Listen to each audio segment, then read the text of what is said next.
after filing multiple fraudulent YouTube copyright claims against the Lunduke Journal, in order to silence the Lunduke Journal, in order to stop the Lunduke Journal from being able to publish journalism that was critical of Adobe, Adobe failed to follow through with legal action when they were challenged. So here's basically what happened. The Lunduke Journal published a series of videos that were pretty critical of Adobe. One of those videos included a leaked video entitled, what did they entitle it here? Adobe Confidential All Hands Meeting. Okay, it was a video with their CEO and their CPO, which stands for Chief People Officer, which still crazy to me that that's a real job. And there were some really weird things said in that video, such as, and I'm going to quote here, this is a direct quote. This is their Chief People Officer. "We, Adobe, have never hired based on quotas, but going forward, we will discontinue the practice." End quote. It's a great quote, right? We have never broken the law, but going forward, we're not going to break the law anymore. Great. Their CEO then said, "We have a duty to operate within the boundaries of the law." I agree. You do have that duty. Then Adobe turned around and said, "Hey, Lunduke Journal, we're going to send over to YouTube 2 copyright claims against 2 separate videos that you produced that were critical of us. The first one being that leaked video." I'm like, okay, so they're claiming copyright on that leaked video of theirs that was published well within my rights as a journalist. Section 107 of copyright law falls squarely under fair use. It would be ridiculous to try and challenge my usage of this leaked video in court, because if a judge were to say, "Lunduke Journal, you can't possibly publish leaked video from Adobe," well, that means that all of journalism must die, because then no journalist could ever publish anything leaked from a whistleblower, from any agency, from any person, from any corporation, from any government official. It would essentially just destroy journalism as we know it. Like, it would be the biggest story in all the land if you could then tell stories, because if this were struck down, you probably couldn't tell news stories anymore. The second copyright strike they claimed against me was great, because they also claimed, "Oh, Lunduke's using that Adobe Confidential All Hands video again." But I wasn't. The second video was simply critical of Adobe, quoting public SEC filings. So they got that taken down too. So they filed 2 completely fraudulent, right? In order to file these, they had to commit fraud, right? Because they had to lie in order to file these. They had to say, "Yeah, I watched these videos, and yeah, it has our copyrighted content, and yeah, the Lunduke Journal has no rights to use them." They're wrong on all accounts, right? They knowingly were misusing and abusing copyright law in order to silence a journalist. Honestly, it's evil. It's pure evil. But they sent that to YouTube. Now, here's how it works. YouTube, when they receive a copyright notification, their first reaction is to take it down. Let me see if I've got the picture of this here. I think I've got some pictures and some screenshots of, I don't have them right here. But their first reaction is just to simply take it down. They just take it all offline. And you can't do anything about it until you counter notify. So you have to say, "No, YouTube, I am going to specifically counter this copyright claim," which is what I did. I submitted the counter notification on both of those videos. Once that is done, and I provide the information about why I'm allowed to use them, and that information is then sent to Adobe by YouTube. At that point, a timer starts. This is really how this works. 10 business days from that moment, right? 10 business days. The person or company who made the initial copyright claim, in this case, Adobe, they have 10 days to take legal action against me directly, right? So they have to take legal action, right? Have their lawyers file up the paperwork, get in contact with me, serve me all that good stuff. And then they have to provide proof to YouTube that they took legal action against me. If they do that, the videos stay offline. If they don't do that, according to Google and YouTube's policies, the videos are supposed to be reinstated.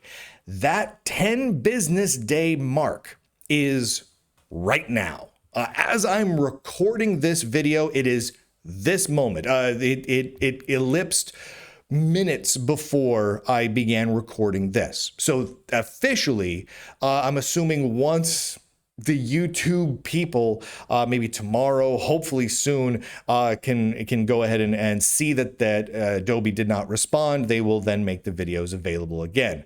Now, I've heard from many people who have gone through this process who have, even after a year or more, not had their videos reinstated. Sometimes videos now just hang out in limbo. This is YouTube we're talking about. They're not exactly friends to journalists or to freedom of speech or free expression, right? If things they don't like get published, they silence them. I mean, the Lunduke Journal experiences that regularly. I currently have 2 strikes against my YouTube channel, 1 more, and they just delete my channel entirely. Luckily, I publish all my stuff in a bunch of different platforms like X and Rumble and Locals and the audio podcast, and it's all over the place. So people can go out and grab like the leaked video from the Adobe CEO, all sorts of different places. And honestly, probably more people ended up seeing it because Adobe objected to me publishing it than otherwise would have, because of the Streisand effect, right? They said, no one look at this, stop, nothing to see here, please disperse. And then everyone's like, well, what is there to see? I want to see the firework factory exploding. Like what's happening right now? So that's where we're at right now. Adobe has not, let me see, I think I've got, Yeah. I sent several emails to Adobe, letting them know that this was a little bit strange that they were doing this, because they were not within their legal rights to do what they did. I have certain reasonable rights. If I wanted to sue Adobe, I'd be within my rights to do so, for certainly, and I would have a decent case. And Adobe would not have a decent case. Now, whether or not it's a good idea for me to sue Adobe is a whole other topic, because, well, I'm a little guy, right? And Adobe is a big guy. He's a big, giant, angry gorilla. And Adobe has an army of attorneys and a whole lot of money. And if they want to try and squash and silence me, well, if they can get me tied up in the courts, they might be able to effectively do that. So, plus, I'm not an overly litigious guy. I don't go to court with people just willy-nilly. I don't just randomly fire off lawsuits. It's just not in my nature. Right? I'm much more of the type that would be like, okay, if we have a difference, if you've wronged me, let's talk about it publicly. Let's hash this out. And you know what? If the court of public opinion gets involved, so be it. That's more my way of approaching things, for right or wrong. Now, Adobe, in theory, could still try and take legal action against me in the future, but they have not yet. They have not made any attempt to discuss this with me. I have made several attempts to talk with them. I have emailed their PR teams. I have emailed their heads of social media. I've emailed their CEO. I've emailed several people within Adobe. I've made numerous efforts to contact them. I've made it very, very clear how they can contact me. They have my phone number. They have 2 email addresses, and they have a mailing address for me. And they have made no contact of me whatsoever. Outside of misusing and abusing the YouTube copyright notification system, they haven't contacted the Lunduke Journal at all. They simply acted like a bully, came in and demanded that working journalists not be allowed to speak, and then walked away. It's a jerk move. It's a real jerk move.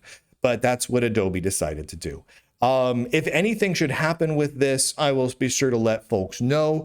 I would expect that YouTube would reinstate those videos. However, Adobe has already committed harm and cause specific harm by silencing that story for a critical period of time over on YouTube. People on some other platforms may have seen it more, but who knows where that video could have gone on YouTube if Adobe hadn't censored it. That is as it is. I will be sure to let people know if the video is back online at YouTube. And if a couple of days go by and YouTube hasn't reinstated those videos, I will be sure to let everyone know that as well, because then YouTube at that point will be specifically silencing a working journalist on behalf of Adobe in violation of YouTube's own policies and legal procedures. So that would be interesting all by itself. But we'll wait and see. I'm hopeful that YouTube simply reinstates the videos. And honestly, I would hope that Adobe would still reach out to me for a conversation. I would accept an apology from Adobe. I would absolutely. If Adobe wanted to send me an apology saying, whoa, my bad, we shouldn't have done that. You know, censoring journalists just because they're being critical of us and us misusing, abusing, and committing fraud around copyright law, that's not cool. I would accept that apology and publish the apology in full. I don't think they will. I just don't think they will. They've made no effort to contact me thus far, and so that's where it stands. But the good news right now, today, is they had 10 business days to take some sort of action against me. They have not. They caved. Adobe absolutely caved, which is pretty normal for a big bully. When people stand up to bullies, bullies back down. Almost always. And standing up to bullies is a little bit terrifying. Because even in this case, when I knew for a fact that my legal standing was excellent, right? Based on the fact that I've been doing this for a very long time. This is not my first rodeo when dealing with copyright laws from both sides. And the lawyers that I spoke to around this issue, everyone was like, yes, my legal standing here is rock solid. Even then, it's still nerve-wracking. Even then, when you stand up to a bully with an army of attorneys and potentially threatening your livelihood and your financial well-being and the well-being of your family, it's nerve-wracking. But they back down, as bullies usually do. It is almost always worthwhile to stand up to the bullies, just from a purely practical standpoint. They tend to back down, because the reality is, if they're bullies on the outside and they're throwing around their army of attorneys and weaponry, on the inside, they're probably a bunch of cowards. They're probably on a bunch of cowards that are standing on real shaky ground.